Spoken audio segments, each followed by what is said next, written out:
Welcome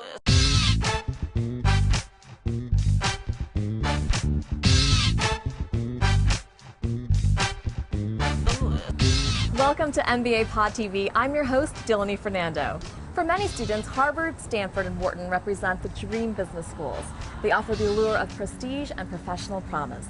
But of course, these schools are also very hard to get into, as there are thousands of students applying to them every year.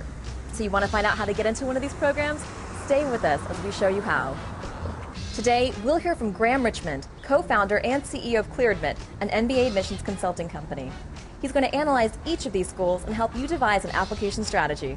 So stay with us as we share with you how to navigate the Trilogy. On the one hand, you could say it doesn't make sense to apply to all three because they really are different, and it's unlikely that a candidate would have goals that fit each program. Having said that, they are so superb. If you just look at the caliber of students that attend, and if one were to argue that your goal when going to an MBA program is to go to the best program you can get into and to be surrounded by the brightest possible peers, then clearly you could argue, well, I'm going to apply to those three. Doing research behind a business program, and yes, a little bit of homework is going to take you a long way in creating that perfect application. Say, for instance, you're looking at Harvard. You're going to want to know more about their program to not only create a better essay, but also demonstrate how you're a good fit. Let's do a little bit more research behind Harvard. With HBS, it's a very large program. It's a program that focuses on the case method. They pretty much exclusively use the case method in their instruction. It's also a program that is very choreographed, meaning the first year is planned out for everyone. You don't waive courses, everyone takes the same thing. And just to really kind of describe that, that means that someone who's an investment banker or a CPA is still taking kind of accounting and finance 101. And Harvard's concept there is that that person has a lot to contribute in class discussion in that course, and that will help the other students, and so everyone has something to contribute. HBS also has a really strong focus on communication skills and leadership development, and I think that's evidenced by the case method as well, where candidates or students rather are required to share their views and constantly kind of being put on the pedestal to kind of argue their case. Everybody here is the kind of person who wants to get involved with everything, so they want to be reading their cases and they want to do a good job in class the next day, but they also want to be involved in clubs and go do activities and go hear a speaker, and then they want to go to a recruiting event because they're already starting to think about this summer or after graduation, and then there's a lot of social events too. So I think the people who really thrive like being busy and like having a lot of different activities in their day. At ClearAdmit, we've never been a company that sort of has said, if you're applying to Harvard, this is the mold that you need to fit into. It always starts with the candidate. Having said that, you may promote certain aspects of your background in different ways, or, so I mean, if you're applying to HBS, you probably, will look at, to what extent you've been a leader, to what extent you've impacted the organizations you've been involved with. And you may not emphasize the fact that you were very shy in college and had to learn how to be a great public speaker or something. You might focus more on your charisma and the fact that people tend to follow you, and the impact that you've had.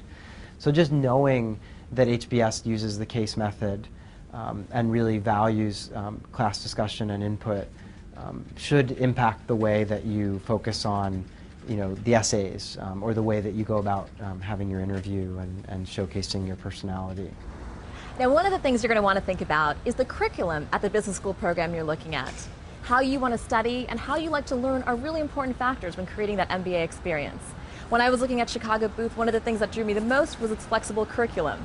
Now, Wharton offers a very different type of curriculum than Harvard. Let's hear more from Graham Richmond. Wharton, I would say, again, a very large program with an enormous number of electives. Principal differences there, though, are that it's a flexible program. It's a program where the students are kind of in charge. At Wharton, it's called kind of the co-production model, where students are very active in determining how they're going to go through the program, what electives should be introduced, or designing their own majors, etc. So very different from HBS, where again, kind of a rigid, fixed first year. Whereas at Wharton, if you already know finance, you can wave out of it and start at the next level. If you already feel that you've grasped statistics, you can take an exam, show them that you know it, and move on? I would describe the culture at Wharton as very engaged.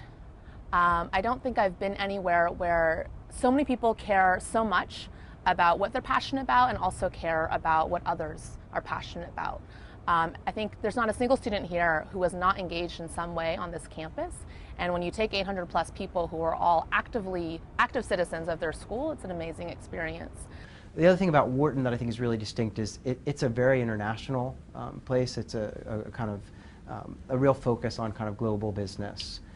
And that's evidenced by the fact that you can go and do exchanges at a number of campuses across the globe. The alliance that stands out is obviously their alliance with INSEAD. And it's also a place that values work experience in a way that I think perhaps their peers may not. The plurality of students at Wharton have like 5 or 6 years of work experience. And that's a lot of experience that's coming into the classroom. Thinking about what you want to do after your MBA isn't easy. There's so many choices and so many directions. Thinking about where you want to go and how you're going to get there is going to be important. Stanford is probably one of the most distinct out of the 3 schools, given its West Coast location and the unique opportunities that come with it. It's a program with some strengths in the usual suspects. If you think about where they're located, entrepreneurship and private equity, venture capital are strengths for them. It's a program that, due to its West Coast location, places a lot of graduates on the West Coast. More than half of the class that graduates from Stanford typically will wind up working on the West Coast. Everyone knows that these 3 programs, Harvard, Stanford, Wharton, are very difficult to get into. But actually, to be fair, you almost need to put Stanford in a category on its own, and that's because their acceptance rate is usually several percentage points lower than Wharton or Harvard. I attribute that to the fact that it's a smaller school, and yet they have a lot of interest, so they don't have the slots. They don't have 900 students coming in every year the way HBS does. And so because of that, the stakes are raised with Stanford. And what that means is, where you might be able to get away with 1 weakness or 2 weaknesses if you're applying to a large school, forget it with Stanford. You've got to be in pretty good shape overall. I guess another thing about Stanford, I think, is that it's a program that looks for candidates that are sort of on a mission. It's not just about getting the MBA and getting job X. It's more. They want people who are passionate about something, who ideally will implement some kind of a change. They'll change an industry, or they'll change the way that a certain process is done. And that's reflected in their essay questions as well. They ask an essay question that is, what matters most to you and why? And it's a question that keeps most applicants up at night because it's a challenging question to answer. But I think it gets at the core of their process, which is about figuring out, what is this candidate really passionate about? Who are they? What sort of mission are they on in life? And how can we maybe help them get there? Each school's set of essays, to some extent, will help guide you, right? They're asking questions, and if you respond to those questions very directly, you're going to be partway there in terms of focusing on what they're interested in. They've asked these questions for a reason, and so I think the number one mistake that people applying to all 3 programs make is they try to just cut and paste across the 3, because it is a lot of work to tailor your application. And that's a kiss of death. You've got to tailor your application. ClearAdmit actually spends a lot of time publishing extensive guides to every leading MBA program, and we do that so that people will do their homework. And I think if you do your homework on the schools and get to know what their offering is, you'll be better at addressing their questions and getting at what they're looking for. I also think that if you do your homework, you may find that you don't want to apply to all 3, and that it was maybe just the rankings that sort of brought you to this place where you wanted to apply to all 3, but that your time would be perhaps better served focusing on the 2 that you're really the better fit for, and then adding a 3rd school from, there are many other schools out there, and you could add one that sort of fits your plans a bit better. So again, it can be done. We've worked with people who apply to all 3 and get into all 3. It's rare. You have to work very hard and get to know each school and give each application its own, deserved amount of time. My philosophy is, imagine that you're out on a date with this school. Just focus on them. Spend a week or 2 on that application alone. Don't think about anyone else. And just keep the focus there. and you're more likely to get asked back for that second date, which, an interview, or get an acceptance offer if you do that. Well, I hope you've learned a little bit more about each of these 3 distinct programs and how to get those applications ready. We wish you the very best of luck. That's it for today on this episode of MBA Pod TV. I'm your host, Dilini Fernando. Visit us at mbapodcaster.com, where you can register for weekly audio and video shows.